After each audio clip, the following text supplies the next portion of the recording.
me start greeting you all for the new year. Wish you all a very happy new year. Yeah. And in fact, we've been talking about having sessions here in Jindal University for quite some time. We know Mr. Naveen Jindal and Shalu Jindal for quite some time now. I also teach in their house. So they've been telling me to come and regularly take classes here, but it's never happened. And in fact, myself and Guptaji was all talking for a long time about starting it. Somehow we managed to do it today. It was supposed to be on the 8th. We postponed it and we started today, 15 Jan. Now, the topic that we start, initially to start with, we'll have a general topic, essence of Vedanta. How many of you have heard the term Vedanta? 4, 5. Okay. So, this subject Vedanta, it's a very interesting thing that even in India, forget about abroad and all that, even in India, in which this subject Vedanta was born, is more misunderstood than understood. Right? I won't blame the people for it. It's the custodians of Vedanta that is to be blamed over a period of time. Like Shakespeare says that don't call a dog mad and kill it. You call a dog mad and then you put it off to sleep. Similarly, there has been a lot of misunderstandings of Vedanta rather than understanding of what Vedanta is all about.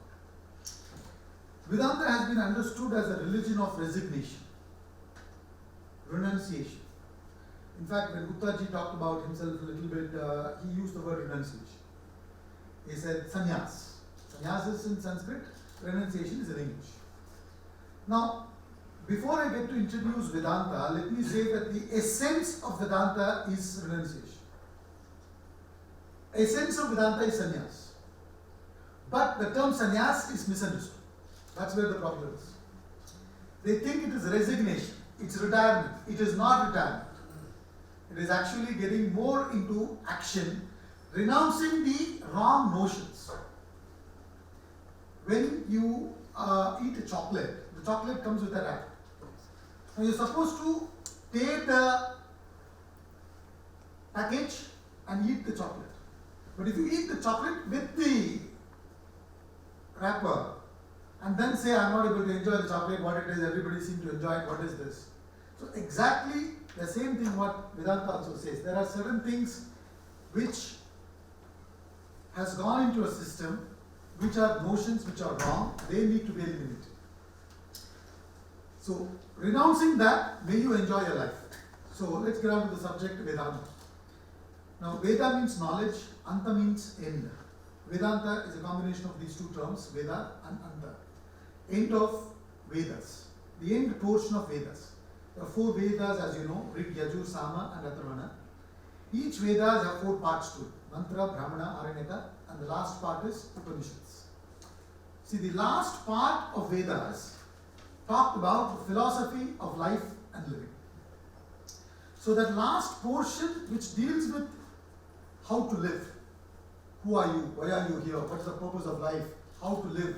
What is the technique of right living? That portion is called Vedanta. So Ant Bhag of Veda is called Ved Ant, which is the philosophy of life and living. Now life, very often people think is something like eating or sleeping, which you don't need much training. Whereas life is an art, it's a skill. You need to learn, practice, master and then live. But unfortunately what we do is, we try to plunge and then learn. That's why we think when a person is more experienced, he had to be wise. In English they say, the most expensive way of learning is through experience. Right? Wise learn from others' experience, fools from their own. So this subject Vedanta, or any knowledge for that matter in our culture, it's called as Shastra. Shastra means scriptures. And the meaning of Shastra, Shastram, means teach and protect. Shastram, teach and protect. From our experiences, we draw the essence, then we record it. Like that, for ages, many people, from their own personal experiences, drew the essence of life and recorded and presented in a particular form from the known to the unknown. Education ought to proceed from the known to the unknown. So the subject Vedanta deals with knowledge of life and living from the known to the unknown. Now Vedanta defines life as Anubhava Dhara.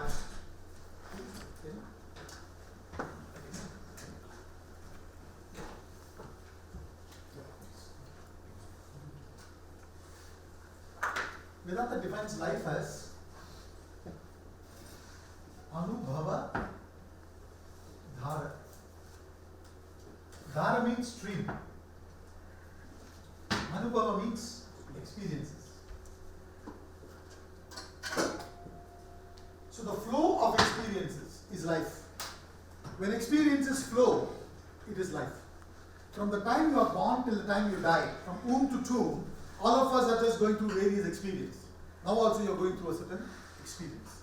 So when the experience ceases, life ceases. Isn't it?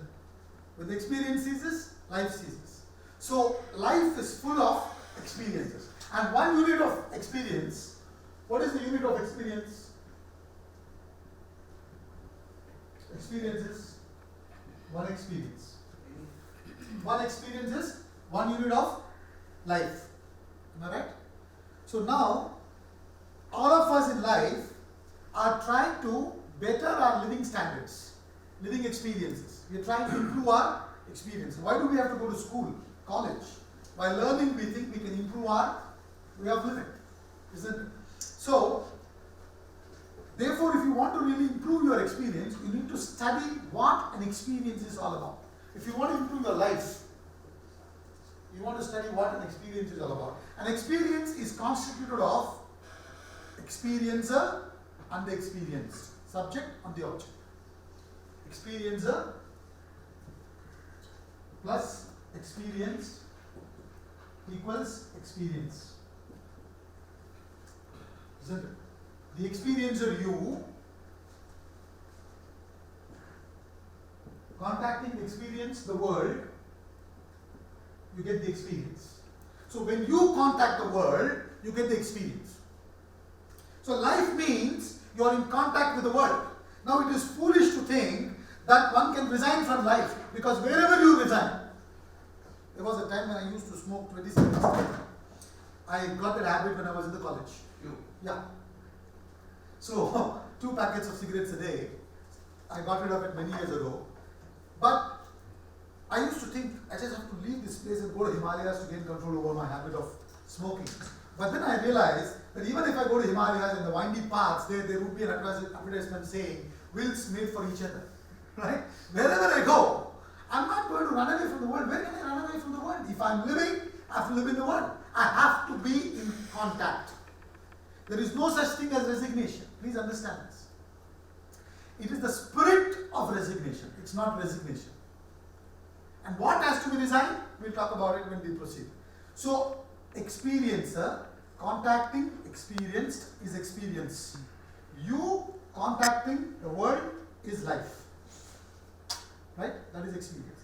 Series of such contacts makes life. Now, what has happened over a period of time is the scientists, the politicians, the economists, everybody has been working on this world. All of us have been working on this world to improve the world. 100 years ago, we did not have aircrafts.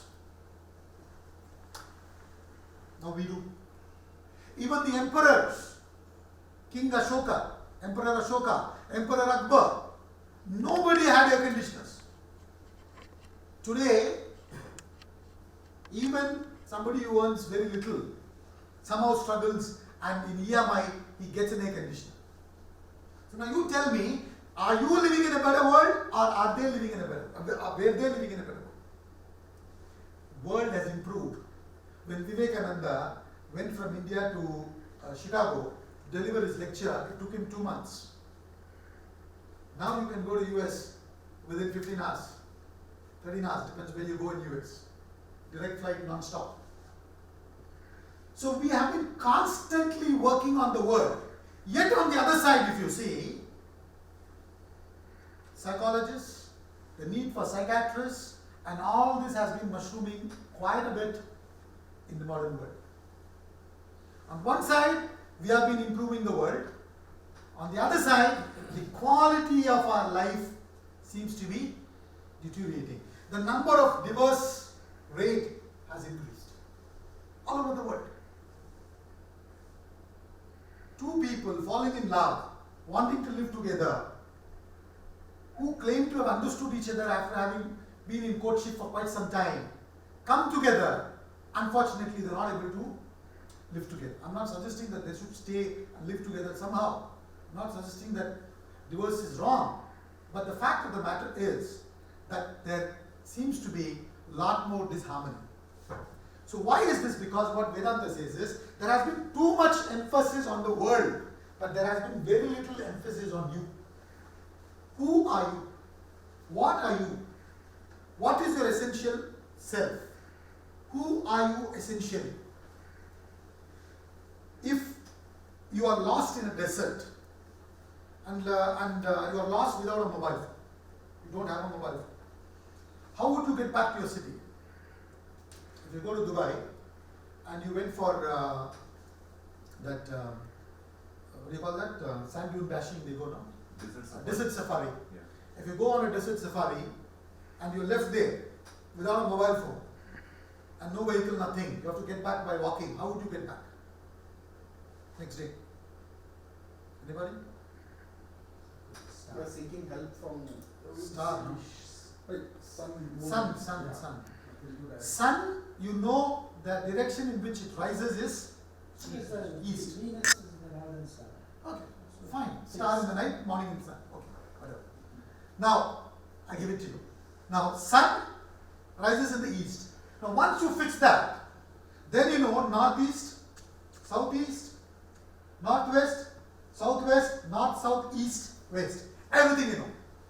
Similarly, we are plunging in this world without really knowing who the heaven am I. Who am I? Now interesting, when you are born, did you come into this world with a name?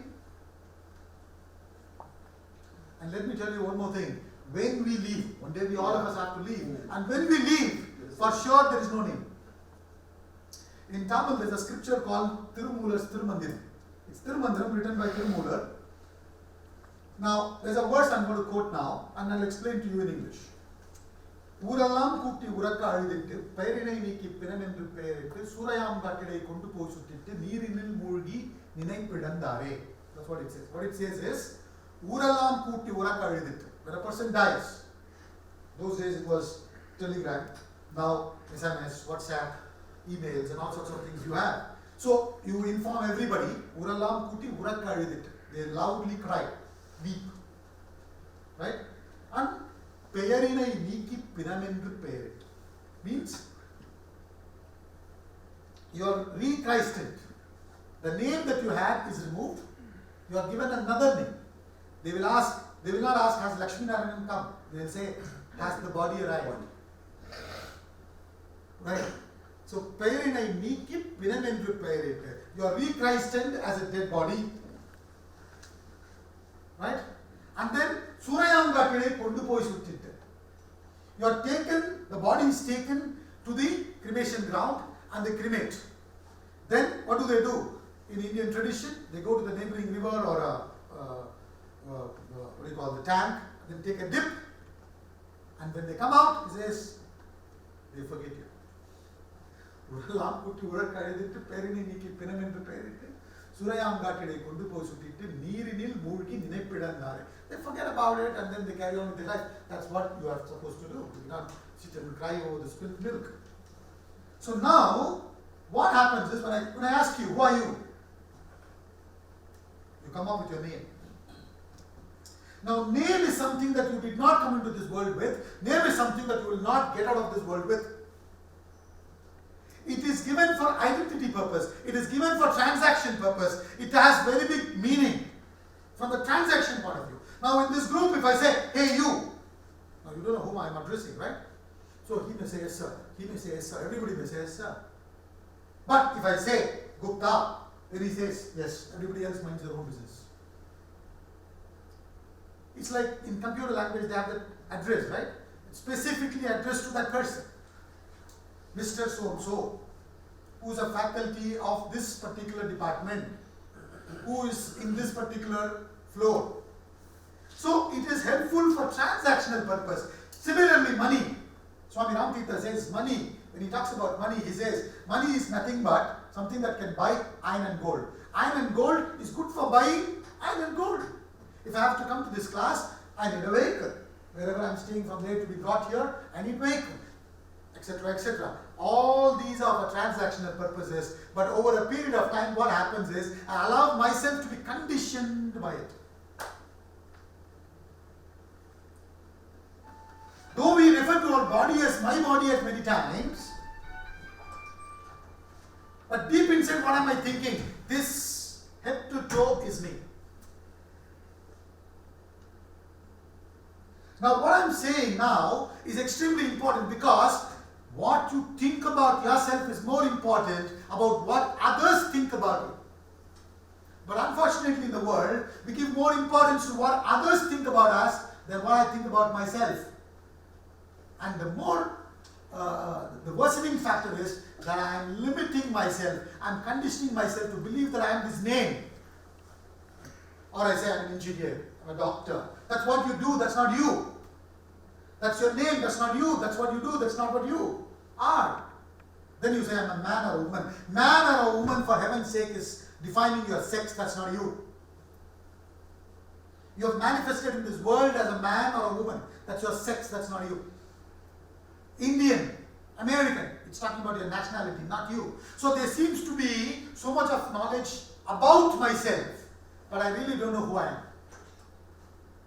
And then there seems to be a lot of conditioning about myself, limiting factors about myself. I have dwarfed myself. Like in the name of art, nowadays there is one cruel practice that's going on. That is called that they keep cutting the roots of the plants. And they call it as what? That bonsai. It's a cruel practice. Going on cutting the roots, and then they call it art. I can't understand this. Art means growth. This is completely different from art. They call it as art. So this is exactly what we have done with ourselves. We are limiting ourselves. I am calling myself as this body. Then anything happens to the body will happen to me. Similarly, I am calling myself with reference to my mind. Then anything happens to my mind happens to me. And world will affect the body, mind and intellect. And when I identify myself with body, mind, intellect, then I am bound to be affected by the world. So the problem is not the world. We think the world is affecting us. The world is not affecting us. It is how we relate with the world that is affecting us.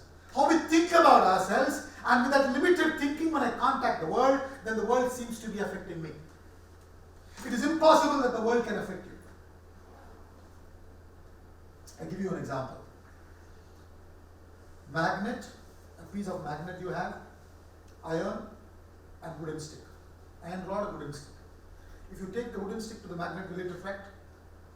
Iron rod, it will. Now if I tie the iron rod and wooden stick and take it to the magnet, will it attract? It does, right? But even when the combination seems to be attracted by the magnet, the wooden rod in the combination is not affected. So Weinberg says, you think you are a human being with a soul. You are actually soul that is manifested as the human being. You are not this body, you are not this mind, you are not this intellect. Temporarily, just like how I have manifested in this room, then after this I go to some other room, some other room, some other room, playing various roles. Similarly, you have manifested here, playing the role of a human being. But unfortunately, over a period of time, due to your long association, you have allowed yourself to be conditioned. And this perception is all the difference that's very important to be noted.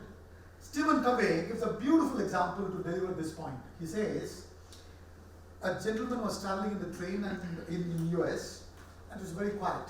Everybody was minding their business, reading newspaper, whatever they were doing, sleeping, whatever. It was very quiet. And when the train stopped at a particular station, a gentleman with two of his children, got in the train. And the kids were running around like anything and making a lot of noise. And this guy who was sitting having peaceful experience in the train got disturbed. And he called up to that man and said, "Hey, are they your children?" He said, "Yes." "Can't you see that they're making so much of noise disturbing us? Can you not tell them to keep quiet?" He said, "Yes, sir. I've been thinking about it. I didn't know how to tell them. And first of all, I'm not sure whether I should tell them. And secondly, I don't know how to tell them." He said, "What happened?" "We're just coming from my wife's funeral, their mother's funeral. So I'm not sure how to tell them." Immediately that man said, "Let them be. Don't tell them, no need. I'm not disturbed anymore." So what you need to understand is, today with our limited understanding of ourselves, by limiting ourselves, the setup is upsetting us. The setup, the world, is upsetting me because I have a limited understanding about myself. I think I'm this body. How did you conclude this? See, let me tell you one thing. Josh Billings says, the trouble with most folks is not so much their ignorance, but their knowing so many things which ain't so. We are more concerned about ignorance, but a man of perfection, a man of enlightenment, a man who thinks, is more concerned about what he knows than what he doesn't know. Do you have the guts to question what you know? Because when you question the obvious, you got to be ready to be alienated. The whole world believed that it is the sun that is revolving around the earth. Copernicus said no, it is the other way around.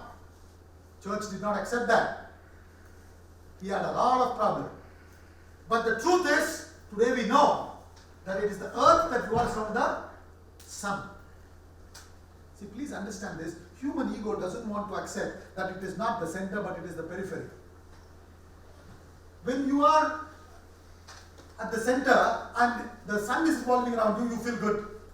But if you are in earth which is revolving around the sun, then you are at the periphery. You are not the center of attraction. Human ego would like to be the dead body in a house where somebody is dead, because everybody's attention is on that. Human ego is a false notion about oneself. Therefore, it wants appreciation. It wants attraction. It wants to be the center of attraction. It craves for security. It craves for everything. It's a false notion that we need to understand. So now the point I'm trying to tell you here is, like Stephen Covey says, the perception, the moment that changed, what was disturbing isn't disturbing anymore. So you do not question the obvious. Everybody says, I'm a human being. I'm a man. I'm a woman. I'm this body. I'm a South Indian. I'm a North Indian. I'm educated. I'm uneducated. I've allowed myself to condition myself to think that I am all this. And it requires tremendous guts to question. Am I this? I'm calling my body as my body. I'm calling my mind as my mind. When I say my body, it's like saying my pen. My pen means pen is the object.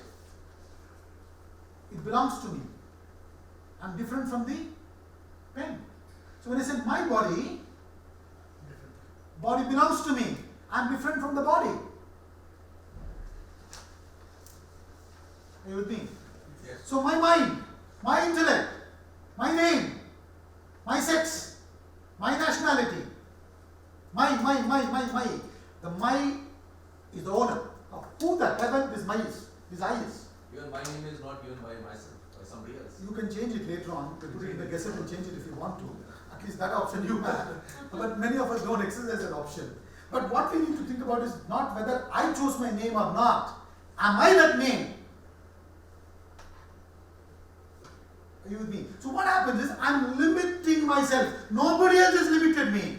I think it's the world that is the problem. I want to rectify, if only little bit my wife can become sensible, my life will be better. If only my boss can change, everything will be fine. If only this university campus little more here and there is added, it will become a fantastic place to live. I don't mind settling in Sonipat. Because I genuinely believe that it's not me, it's the world that needs correction. My children, my in-laws, my wife, my everybody, not me. Why can't it be the way I think about myself? Gulliver was sleeping in Shavasana, happily. And the Lilliputians were so busy tying him up in all possible ways, reef knots and all sorts of knots they were putting around Gulliver. Gulliver didn't know anything about it. Absolutely nothing.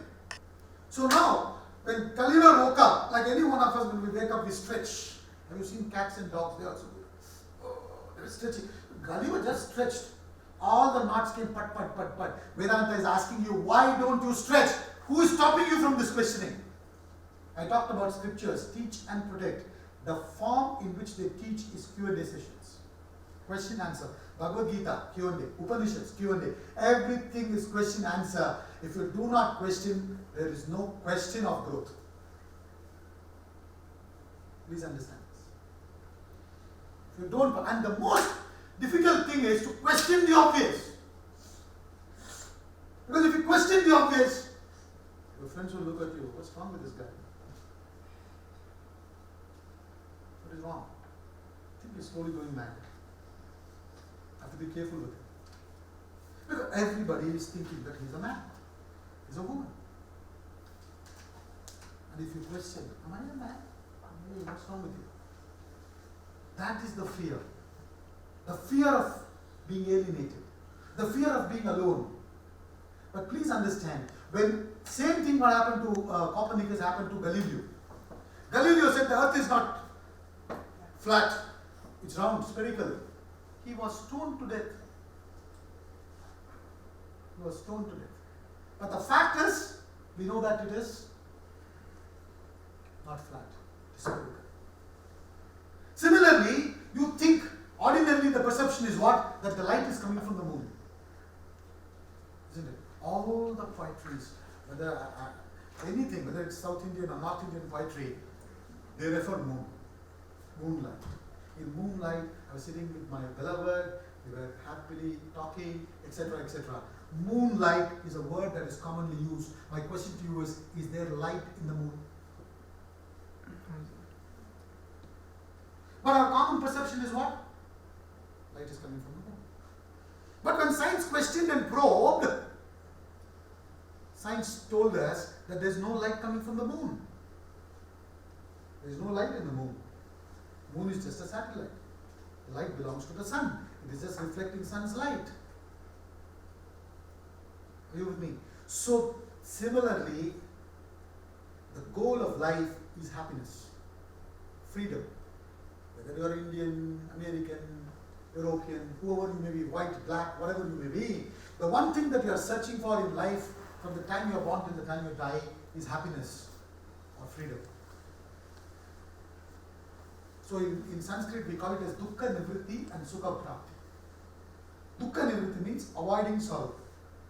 Sukha prapti means courting joy. If you are told A.R. Rahman is coming to Sonipat,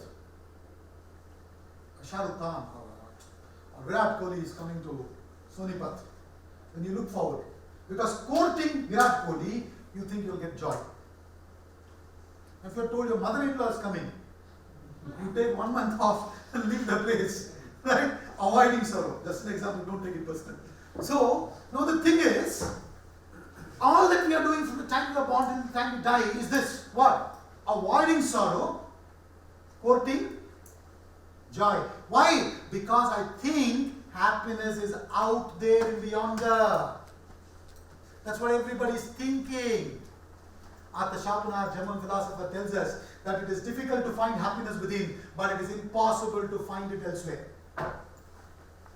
But the whole world is running after the world, chasing, thinking that the happiness is in the object outside. So I am also running. Now the fear is, if I have to stop, if I stop, the other fellow is running, he will probably acquire more objects than me. So I can't stop, I have to run. There's a fear of stopping. Why should I stop?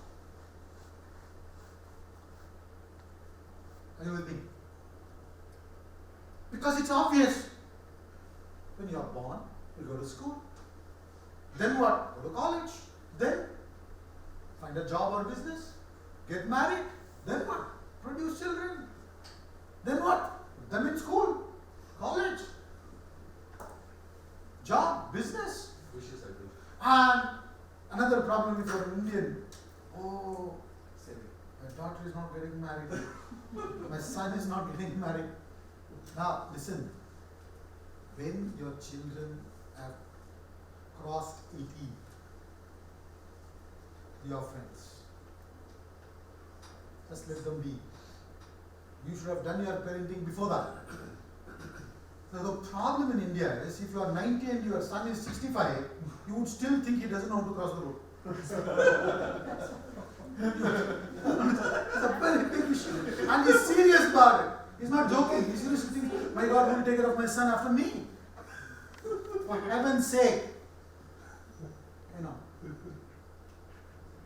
Khalil Gibran says, your son comes through you.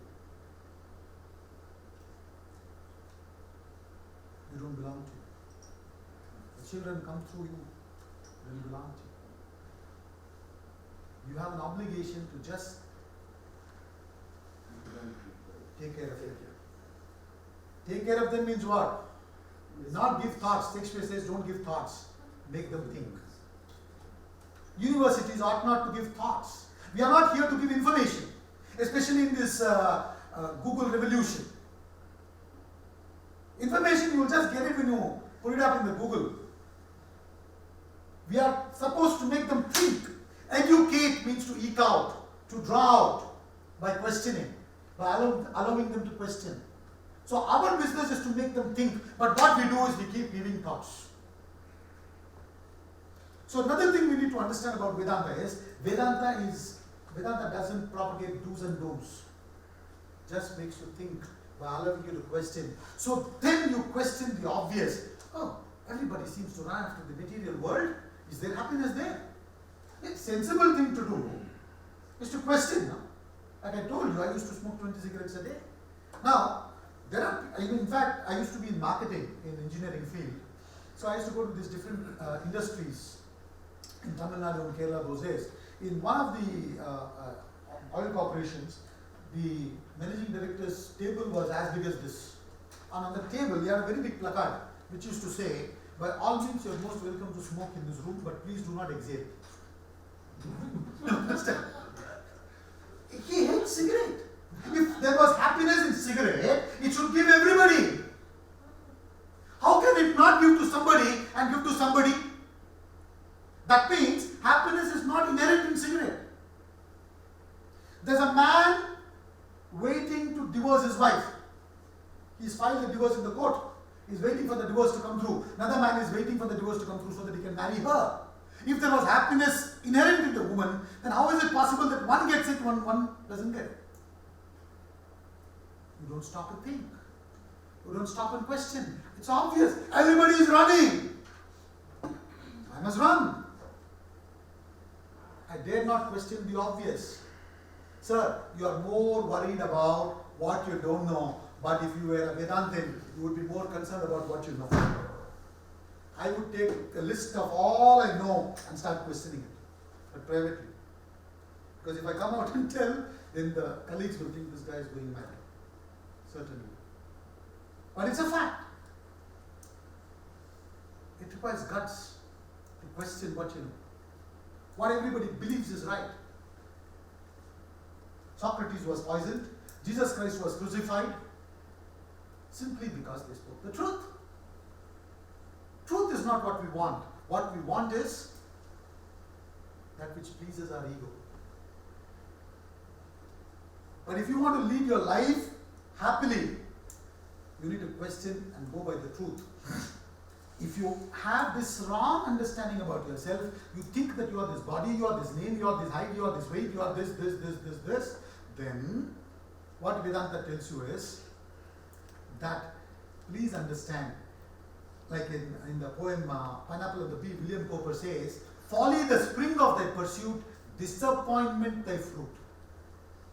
If your pursuit, the beginning itself is folly, all throughout it's going to be disappointment. So the very spring of my pursuit is what? I am this body, I am this name, I am this ego. Now then, what am I trying to do?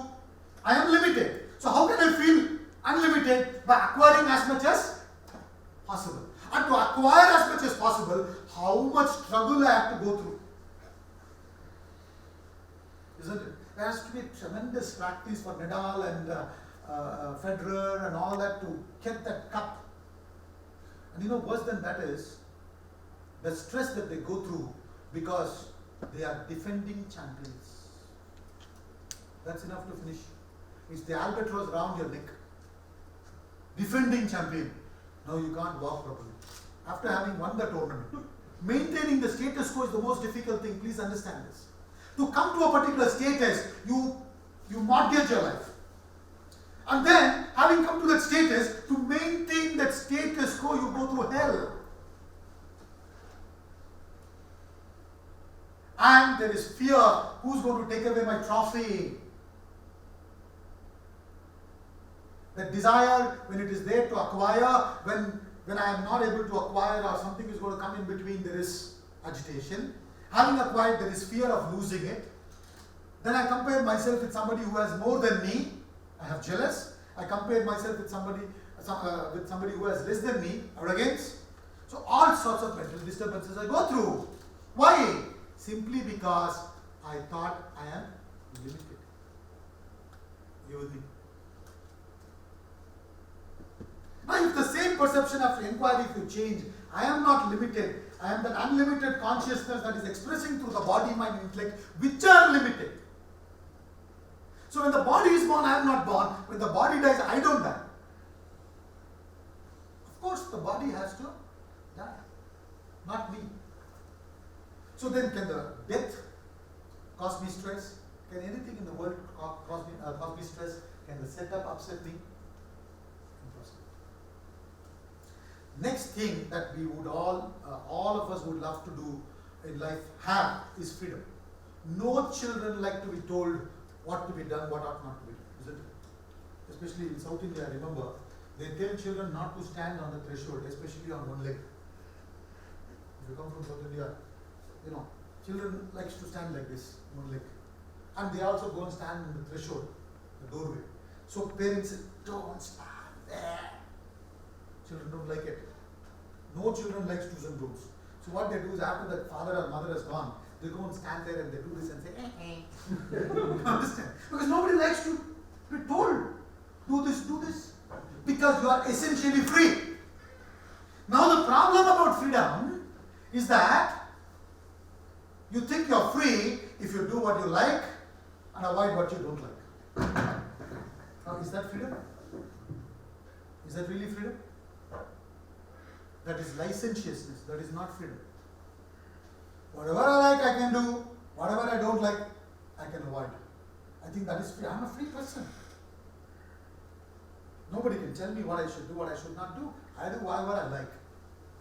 So please understand, freedom means you have the freedom of choice to tell your own mind, maybe you like it, but this is not what I am supposed to do it now, so therefore I am going to control you from doing it. Then you are free. Similarly, maybe you do not want to do this, but this is the right thing to do, so I am going to tell you to do it and you will do it. That means I am free. So you are free when your mind is under your control. You are not free when you are under the control of your mind. Now today you tell me, many of our lives are led by our mind. We are not leading it. We are saying I am living a life. My mind is leading it. You see the advertisement, I don't know what connection is there between soap and a woman. And yet, They have some psychological things, so they do this. So there's a woman swimming in this, that. They show there's a soap, Lux. And then what happens? You go to the market, you want a soap to take bath, but you ask for Lux soap. You say, I'm a free person. Are you with me? Your mind is leading you. Every day morning somebody takes the dog for a walk and you wonder whether you are taking the dog for a walk or the dog is taking you for a walk. A German Shepherd, so heavy dog, it's pulling that guy. He wants to go this way. The dog is pulling him this way. He's going this way. This is exactly what is happening to us. In all the directions the mind is going, we are going. And we are calling that as living. That is not living. Like in cricket, they say a good batsman, especially in Test cricket, they talk about it. A good batsman, he will play along the line. Full bat, he will present behind the ball. You get behind the ball. You got to get behind the mind and play the game of life. And when you play that way, life becomes a sport. When you don't play it that way, sport becomes war. War becomes sport if you play like this. If you don't play like this, then sport becomes a war. In 1996, India, Sri Lanka and Pakistan, they hosted jointly the World Cup cricket in India. Jointly they hosted. And India, Pakistan played against each other in the quarterfinals in Bengaluru. Now, journalists, they want meat. So they go and question. So they asked Wakarinis, tell something about this match between India and Pakistan. He said, ye khel nahi hai, jang hai. Jang means war. Ye khel nahi hai, jang hai. Oh, khel nahi hai, jang hai. That's it. That was enough for them. They got enough meat. And they went to the Indian team. Ye bol rahe jang hai. Aap kya bol rahe? Then immediately they said, if it is jang, we will only win. Because every time there was jang, we won. Jang means war. Now, you come back to Bhagavad Gita. Bhagavad Gita, the backdrop of Bhagavad Gita is battlefield of Kurukshetra, where the Pandavas and Kauravas are assembled on each other side and they were fighting against each other. Right? So war situation. And when you read Bhagavad Gita, in Bhagavad Gita, Sri Krishna is saying, "Ye jang nahi hai, ye khel hai." This is not war. This is sport. And there it is sport. They are saying it's war. A life that is meant to be a sport, we have turned it into war. Please understand this. It has to be full of peace and prosperity and productivity, but we have made it into stress, strain, struggle. Why? Because the way we approach our life is different. Because our life is driven by the mind. We are not driving the mind. That is the problem. And if you really want to drive the life, then you got to question, what is this mind? You can't say never mind. You have to ask what this mind is all about and how I can control it. Then I can get behind the ball. When I get behind the ball, I'm seeing the ball like a football. I can drive it for a 4, 6er, whatever I want, I can do about it. So that is precisely what Vedanta talks about. Get behind your mind. Get behind yourself through proper inquiry. So you are supposed to follow 3 R's. The first R is retreat. And the second R is reflection. And the third R is recasting your thinking. If you really want to better your life, the solution given by Vedanta is retreat, reflect and recast. You got to little bit retreat. Everybody is madly running, run. Nobody thinks, nobody has time to think because you can't blame them. It's such fast-paced world. Who has time to think? You need that little bit to say, okay, I'm going to pull back. So that first pulling back is called first R, retreat. Then what do? You got to reflect. What am I supposed to do with my life? Who am I? What am I? Why am I? Why should I run? If somebody is running, that doesn't mean I have to run. When you go to somebody's office, like today also I came, Puttaji, out of courteousness, he asked me, would you like to have some coffee or tea? I said, no, thank you. I have a cup of coffee in the evening. Not in the afternoon. I said, no. Now, supposing you say, I am having it, would you mind having with me? No, just because you have doesn't mean I have to have. You understand what I am trying to say? But if I am weak emotionally, then it's, oh, you are happy, okay, I will give you coffee. As if it's for some reason for me to have coffee. If somebody else is doing, doesn't mean I have to do it. I have a path of my own. I am unique. No birds do that. No animals do that. They don't imitate. In God's painting or nature's painting, you won't find an imitation. You may find similar, but not imitated. The twins who look alike, they are not same. Nature doesn't paint the same painting again. Why do we try to imitate?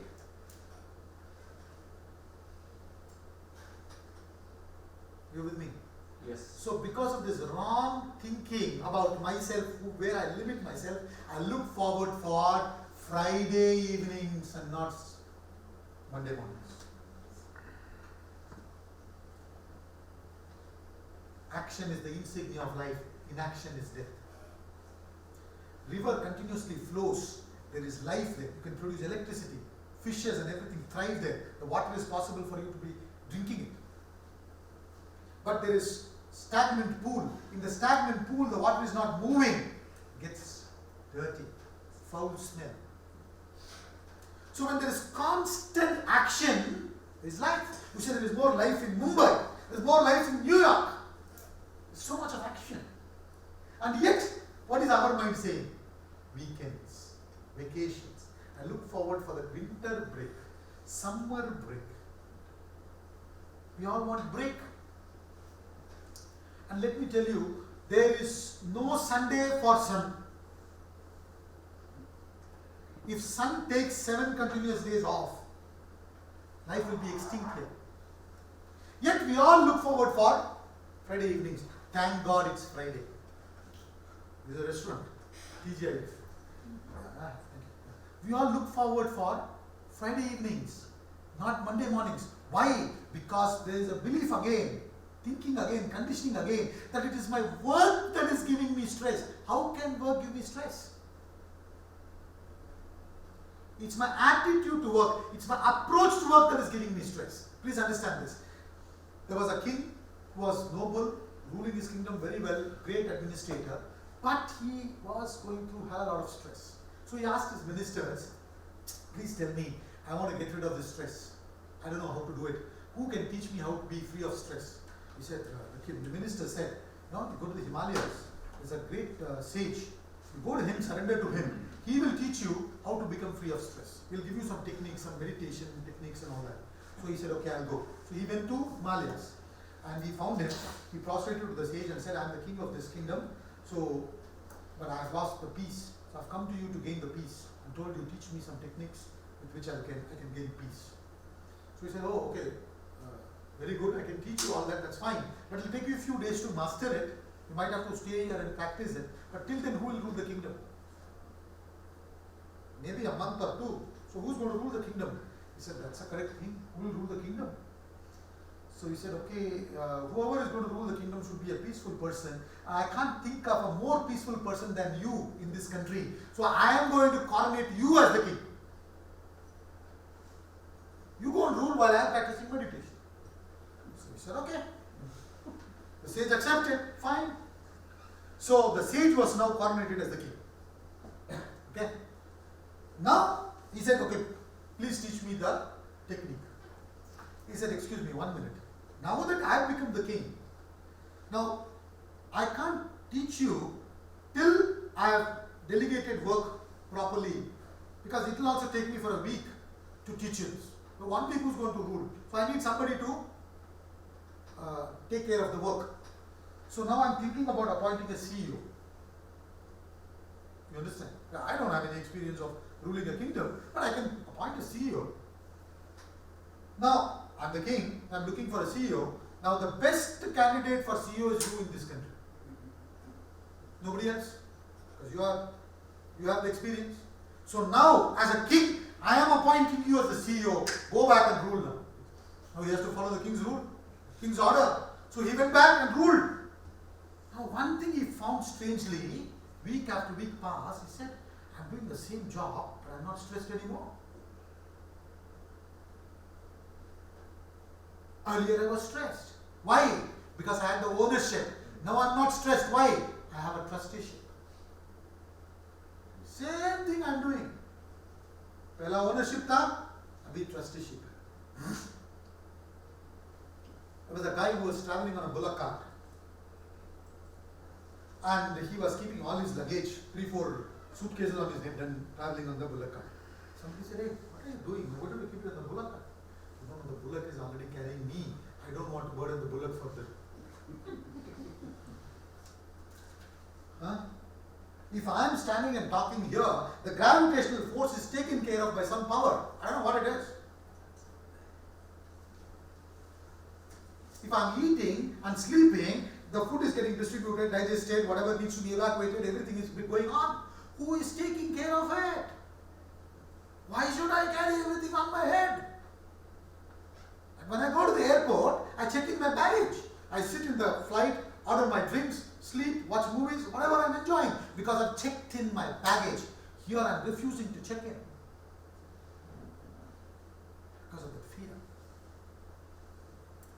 So, my approach to action, my approach to happiness, freedom, uniqueness, immediate, all of the things I need to rethink completely.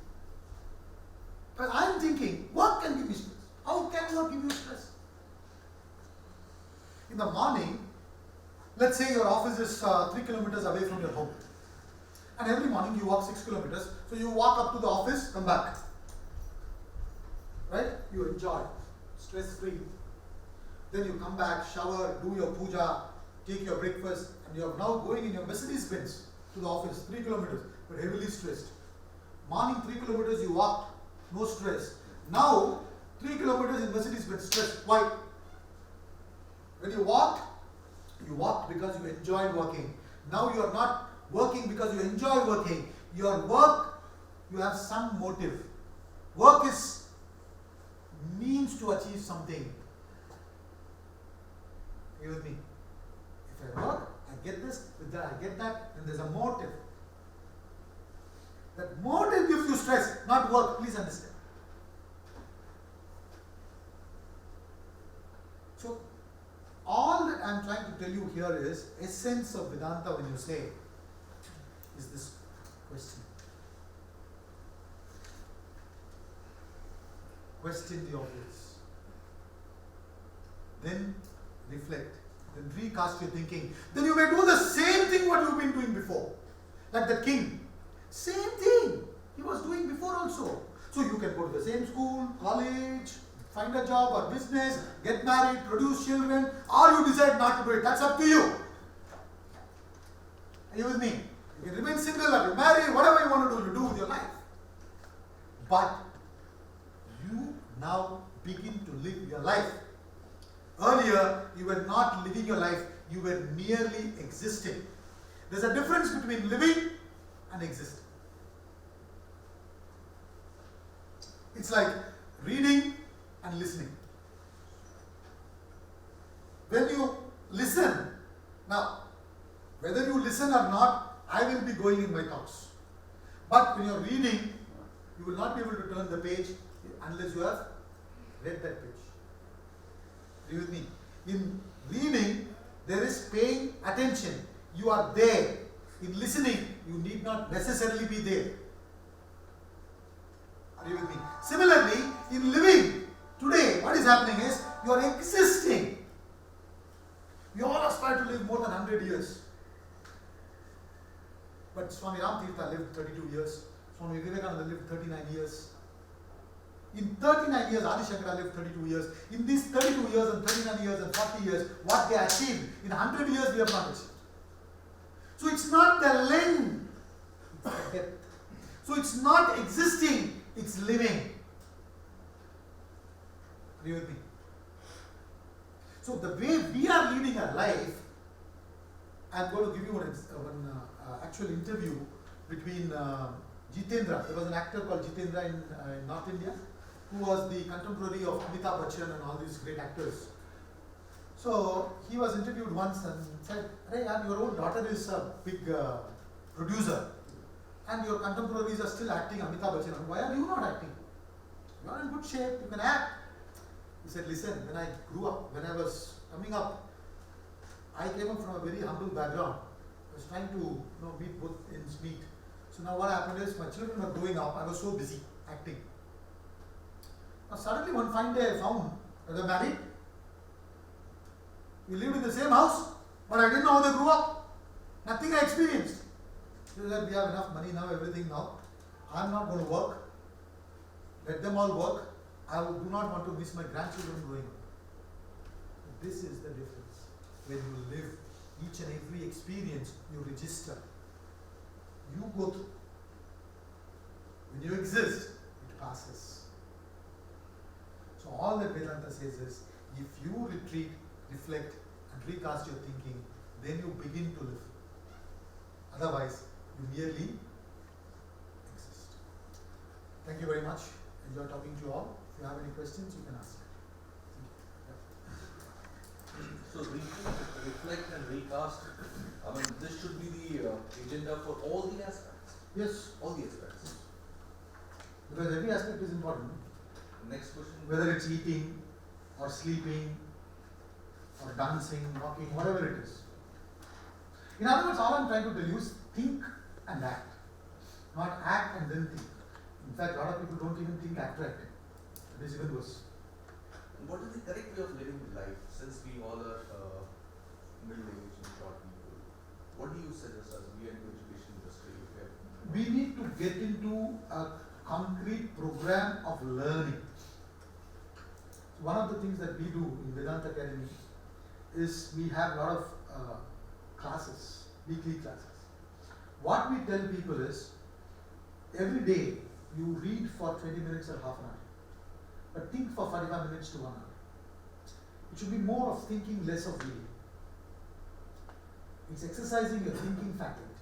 Like I said, be provoked to think. And as a teacher, as a faculty here, your job is to make them think. Nothing else. But unfortunately, what we do, there is a lot of information we give. That is not going to replace thinking. That may give them intelligence, but not intellect. So you must have a disciplined program of daily study and reflection and building of intellect. And as the intellect builds, that will take care of it. Wherever you are, you will be questioning. You won't do anything mechanically, blindly. You may be doing the same thing what others are doing. But as far as you are concerned, you are following your conviction. As far as others are concerned, they are following dictations. And it is a huge difference.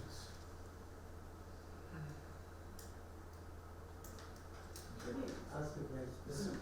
It's in principle, it's to say don't let the mind lead you. You must control the mind. But that suggests that there is another force other than the mind that can control the mind. And it may well be that that's another kind of mind. And then you might be in an infinite regress. How do you locate that? I mean, in one sense, it's a Descartes says, "I think, therefore I am," and therefore, it's your thought, consciousness, mind is what you are.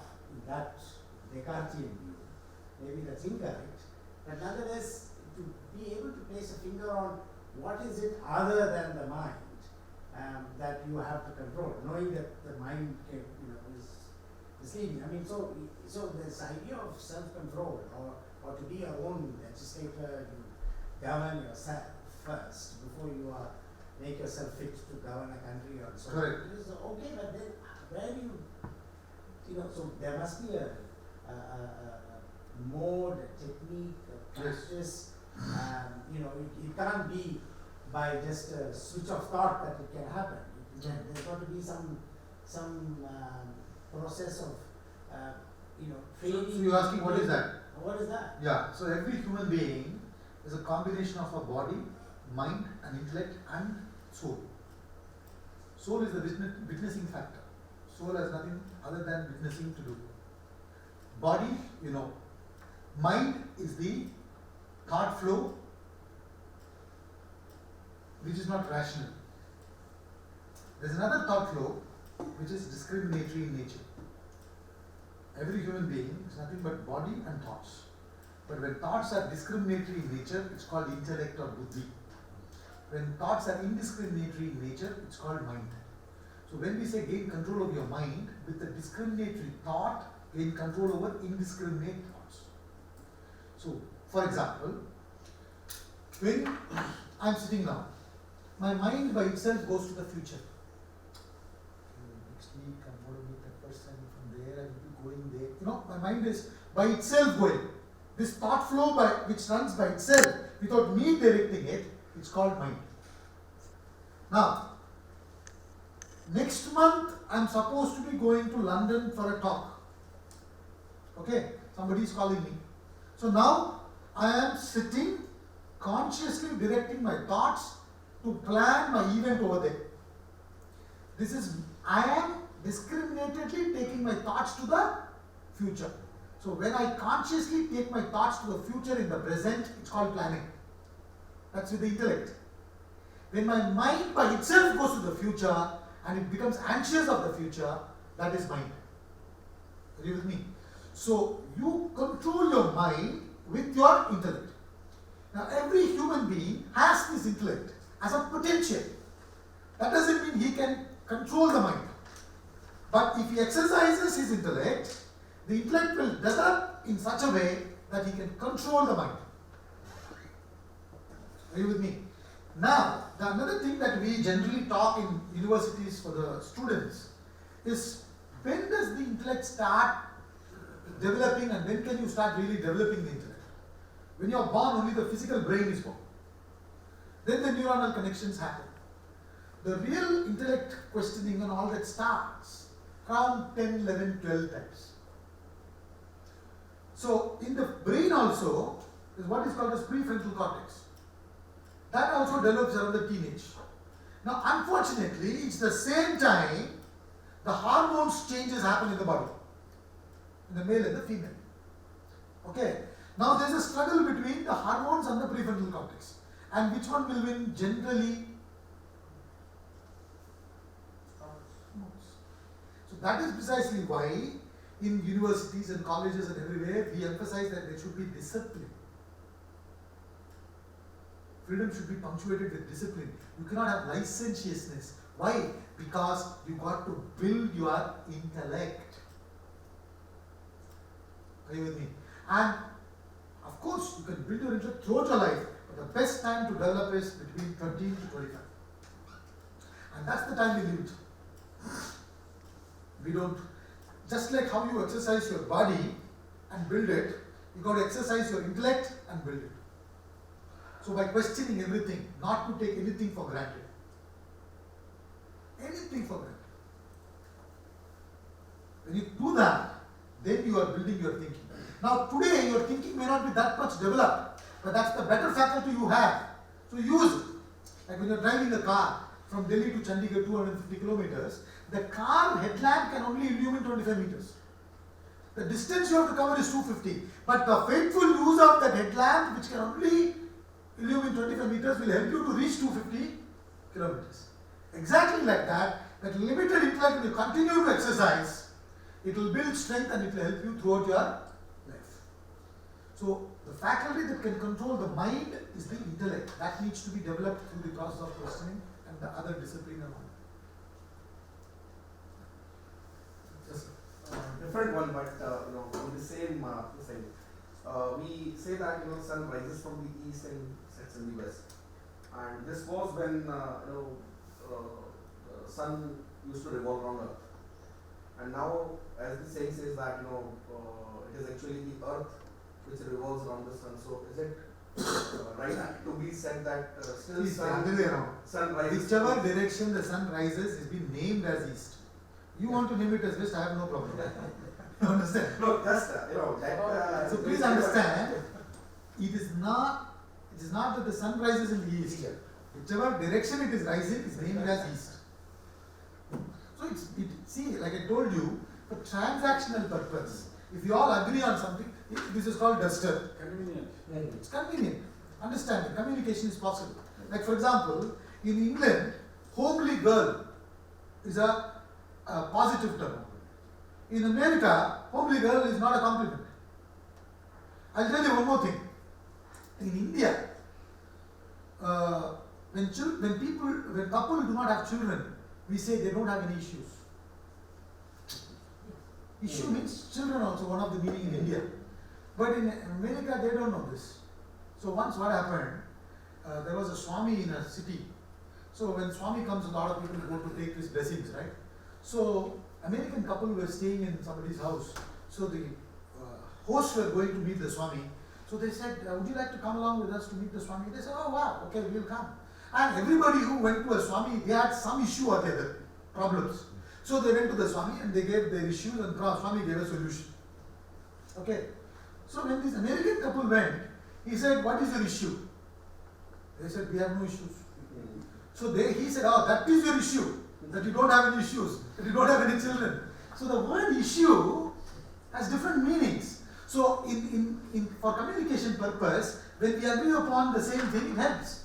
So whichever direction the sun rises is called east. I don't have any problem if you change it west, but if you do change it, please let me know, so that we have proper communication. That's about it. Yeah. Anybody else? Yes, sir. This might be, well, what is the connection, if any, and I think there is, but between thoughts and mind and intellectual control of the mind on the one side, and feelings and happiness and joy? Yeah. See, feelings, emotions, all these are at the level of the mind. Reason, judgment, discrimination is at the level of the intellect. Both are thoughts. When thoughts, by itself flow, it's an emotion. When the thoughts are directed by your thinking, discrimination, it is reason. Emotions and feelings are at the level of the mind. They are also thoughts, thought flow. But why you feel that way? You understand? There is no discrimination. Afterwards, you can give a reason to it. So it's a thoughts flowing is called emotions. Emotions are nothing but thoughts flow. Feeling is nothing but thoughts flow. But you call it as mind. Is there no such thing as an irrational feeling? No, you can give reason to your feeling. You should rather. When your feeling is under the control of your intellect, you don't turn emotional. You as a human being should have emotion, but you should never become emotional. If you don't have emotions, you are a piece of wood. If you have emotions and get disturbed by it, then you are an animal. If you have emotions under the control of your buddhi, you are a human being. Now, I have impulse to, as I am talking every 5 minutes, to do like this. Some impulse is there in me. That's my mind. Keep doing like this. Now, my intellect says, come on, control it. So I am not doing it. Supposing every 5 minutes I talk, I do like this. This guy. You understand? So impulse per se is okay. But if you are not controlling it, then you are mad. But it was sometimes it become like a brand, there was one Swami in US who used to do like this. So it became a very famous brand like that. That's a different thing. I don't have I'm any just such kidding. ideas. Just like to say.